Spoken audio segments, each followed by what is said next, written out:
Ayo berinvestasi akhirat, bangun rumahmu di surganya. Sempurnakanlah ibadah Anda dengan beramal jariah yang pahalanya tidak terputus hingga akhir kiamat dengan ikut berdonasi untuk pembangunan Masjid Agung Al-Akbar Kota Sorong.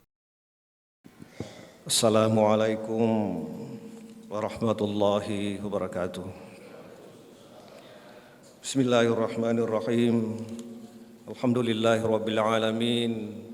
Wa bihi nasta'inu ala umuri dunya waddin. Wassalatu wassalamu ala Rasulillahil Karim Sayyidina Muhammadin sallallahu alaihi wasallam wa ala alihi wa sahbihi wa mawala wa ba'du.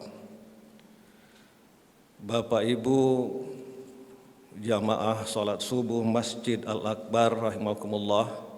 Alhamdulillah kita sedang menunaikan ibadah puasa dan baru saja kita telah menunaikan salat jamaah subuh. Salawat dan taslim marilah kita kirimkan kepada Nabi besar kita Muhammad sallallahu alaihi wasallam. Oleh panitia Amalia Ramadan memberikan amanah kepada saya untuk berbicara tentang pelaksanaan ibadah sahur. Ada 3 nama waktu terkait dengan pelaksanaan sahur. Yang pertama, waktu sahur. Yang kedua, waktu imsak. Yang ketiga adalah waktu fajar. Waktu sahur ini ditemukan di dalam Al-Quran surah Ali Imran ayat 17. Bismillahirrahmanirrahim. As-sabirina was-sadiqina wal-qanitina wal-munfikina wal-mustaghfirina bil ashar. Di dalam ayat ini Allah Subhanahu wa taala menyebut beberapa perilaku, yaitu orang-orang yang sabar, orang-orang yang benar, orang-orang yang taat, orang-orang yang berimpat, serta orang-orang yang memohon permohonan Allah, permohonan ampun pada waktu sahur atau pada akhir malam. Demikian juga sabda Rasulullah sallallahu alaihi wasallam yang menyebutkan bahwa Allah Subhanahu wa taala itu turun ke langit bumi.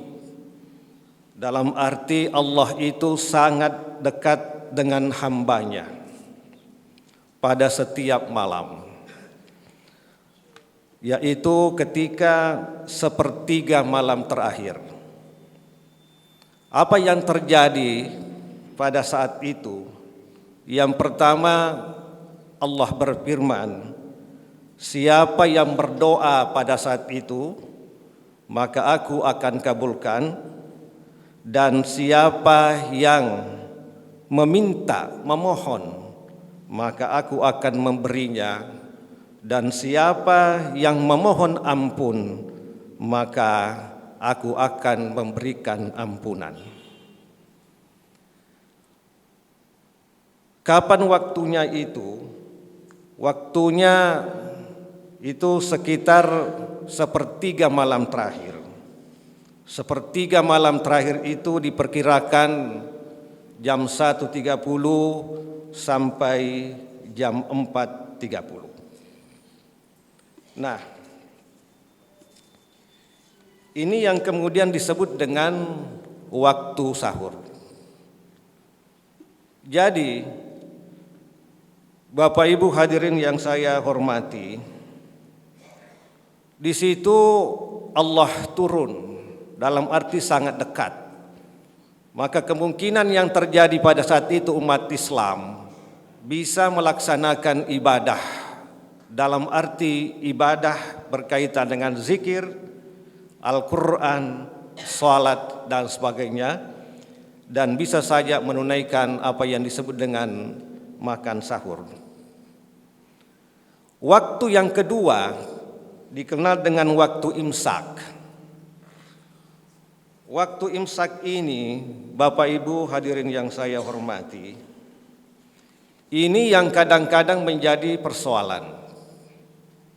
Kalau di media, baik di radio, di media sosial maupun televisi, memang dikenal sebagai waktu menahan.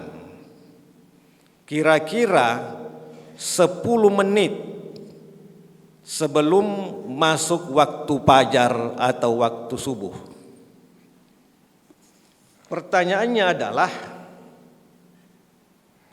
apakah ketika waktu imsak itu masih memungkinkan kita makan atau tidak, atau minum? Jawabannya adalah masih memungkinkan. Memang imsak itu artinya menahan, akan tetapi statusnya adalah ikhtiyat, artinya kehati-hatian. Ini harus hati-hati, tetapi boleh kita gunakan untuk makan. Mengapa harus hati-hati? Karena ini adalah wilayah ijtihad. Kita tidak bisa memastikan kapan sebenarnya waktu masuknya fajar itu. Walaupun secara matematis detiknya kita bisa pastikan, tanda-tandanya kita bisa pastikan, tetapi yang namanya dugaan yang sangat kuat itu peluangnya bisa saja kurang seperti yang diharapkan. Makanya perlu kehati-hatian. Tetapi kita bisa makan. Jadi ketika kemudian sebelum fajar, sebelum masuk waktu subuh itu bisa kita melakukan yang namanya makan, tetapi harus dalam keadaan hati-hati.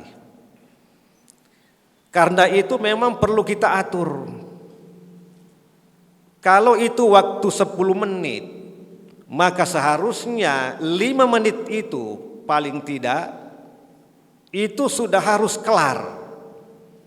Karena mana lagi mau sikat gigi, mana lagi kalau ini, mana lagi kalau ini, memang harus diatur.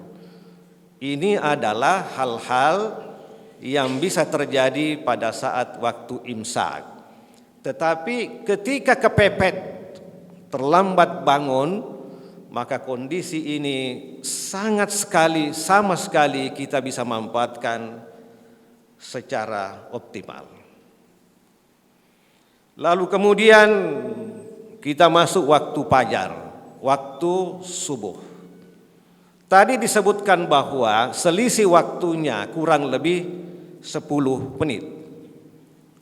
Kalau sekarang ini kita masuk waktu subuh itu 05.01,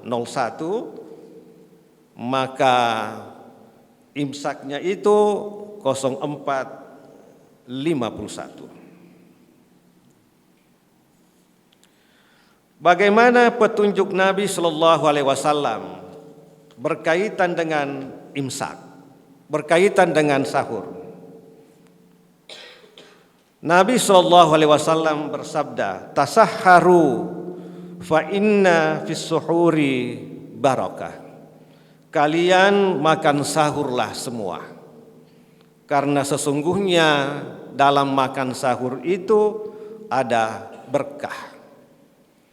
Ada hadis Nabi Shallallahu Alaihi Wasallam, "Faslu ma baina siyamina wa siyami ahlil kitab aklatus sahar." Yang membedakan puasa kami dengan puasa ahlul kitab adalah makan sahur. Jadi ulama berpandangan bahwa makan sahur itu adalah sunnah, sekaligus menjadi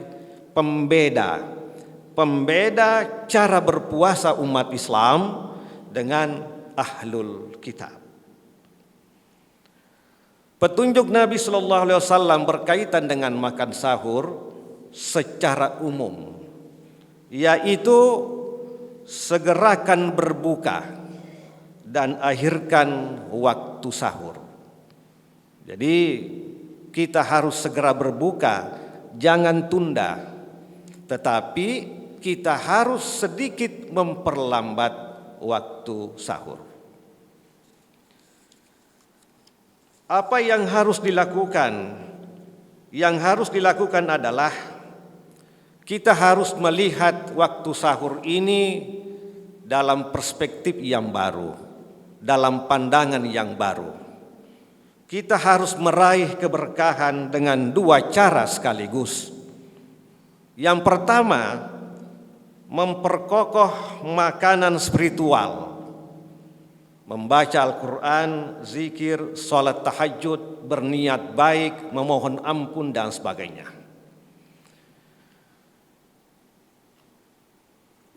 Kebiasaan sebagian umat Islam pada saat-saat menanti sahur atau ingin makan sahur itu terkesan kurang menghargai wilayah spiritual. Padahal Nabi kita Shallallahu Alaihi Wasallam menjadikan waktu sahurnya itu sedikit mundur karena diisi dengan ibadah, diisi dengan bacaan-bacaan zikir. Berbeda kondisi kita sekarang. Hal-hal yang tidak bermanfaat seharusnya kita jadikan waktu makan sahur itu adalah kita isi rohaniah kita. Kita melakukan evaluasi terhadap diri kita. Kita berniat suci melakukan perubahan terhadap kebaikan yang kita lakukan. Yang kedua, kita menikmati makanan itu dengan bersyukur kepada Allah Subhanahu wa taala. Kita harus menilai waktu sahur itu sebagai kesempatan emas. Bukan kesempatan kebetulan, bukan kesempatan sekedar-kedarnya. Mengapa waktu sahur ini harus dipandang sebagai waktu emas? Karena hanya sekali datang dalam setahun. Itu pun terjadi 29 hari atau 30 hari. Waktunya sangat langka dan waktunya sangat kurang lama. Oleh karena itu kita mencoba membangun diri kita bahwa sahur itu bukan sekedar makan, tetapi kita manfaatkan untuk menggodok diri kita, untuk merubah cara berpikir kita. Lalu kemudian kita jadikan waktu sahur itu selain untuk kepentingan spiritual kita, berdoa, berzikir, menyesali dosa kita, kita juga jadikan untuk memperoleh tambahan gizi untuk kepentingan kesehatan kita. Demikian, mohon maaf atas segala kekurangan. Wallahul muwaffiq. Wassalamualaikum warahmatullahi wabarakatuh. Ayo dukung media dakwah Masjid Agung Al-Akbar dengan ikut berdonasi pengadaan alat multimedia dan operasional dakwah. Usia boleh terputus, pahala jariah mengalir terus.